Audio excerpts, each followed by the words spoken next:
Небольшая кофейня на углу узкой улочки была полна жизни. Официанты сновали между столиками, ловко разнося заказы, из кухни доносился звон посуды, а посетители неспешно пили кофе, обсуждая новости дня. Воздух был наполнен ароматом свежеиспеченного хлеба и ванили, создавая уютную атмосферу.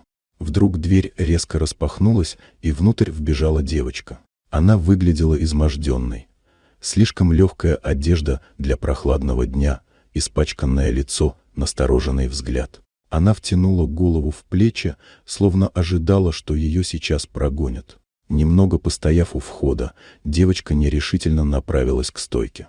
Бариста, молодой парень по имени Данил, машинально приготовился сказать ей, чтобы она уходила. Иногда беспризорные дети забегали сюда, и их визиты редко заканчивались хорошо. Но в этой девочке не было ни вызова, ни хитрости, только усталость и страх. На мгновение Данил замешкался, а затем, наклонившись ближе, негромко спросил: «Ты голодна?»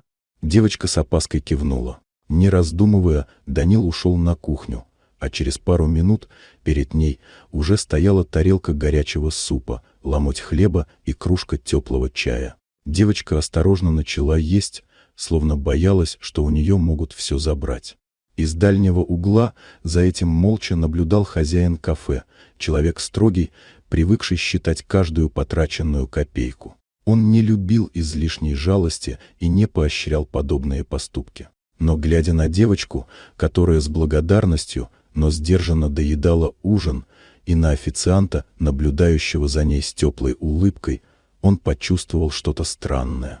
Через несколько минут он подошел к Данилу и тихо сказал несколько слов. Тот удивленно взглянул на него, но промолчал.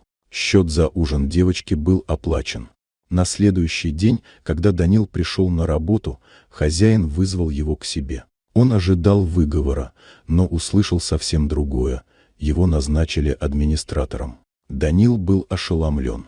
Обычный поступок, простое проявление доброты и такой неожиданный результат. Он осознал, что даже маленький акт сострадания может изменить не только чужую судьбу, но и твою собственную.